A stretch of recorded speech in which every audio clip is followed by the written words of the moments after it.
শুটকির ভর্তা মাছের ডিম দিয়ে কেমন হয়েছে অবশ্যই কমেন্ট করে জানাবেন। যদি ভালো লাগে লাইক কমেন্ট করে পাশে থাকবেন। সবাইকে কষ্ট করে ভিডিওটা দেখার জন্য অনেক ধন্যবাদ।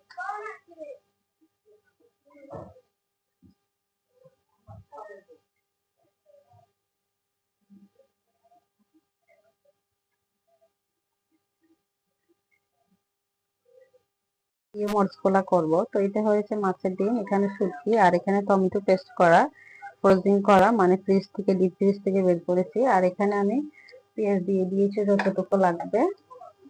তো আমার মরিচ পোলাটা কেমন হয়েছে অবশ্যই জানাবেন। আপনারা মাছের ডিম দিয়ে এইভাবে শুটকি দিয়ে মরিচ পোলা করে দেখিন, অনেক টেস্ট হয়। তো আপনারা যদি আমার এই রান্নাটা ইউটিউব থেকে দেখেন অবশ্যই লাইক কমেন্ট করে চ্যানেলটি সাবস্ক্রাইব করে দিবেন। ফেসবুক থেকে দেখতে যদি ভালো লাগে অবশ্যই আমার পাশে থাকবেন। তো এত কষ্ট করে আমার ভিডিওগুলো দেখার জন্য আপনাদের সবাইকে অসংখ্য অসংখ্য ধন্যবাদ। অন্তঃস্থল থেকে সবার জন্য দোয়া এবং ভালোবাসা রইল।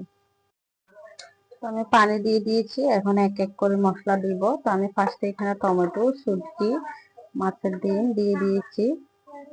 দিয়ে দিব আমি এখানে রসুন বাটাটা দিয়ে দিব আমি এখানে লবণ যতটুকু লাগবে স্বাদ অনুযায়ী, মরিচের গুঁড়া, হলুদের গুঁড়া। তো আমি যেহেতু ডাল বেশি খাই মরিচটা একটু বেশি দিতেছি।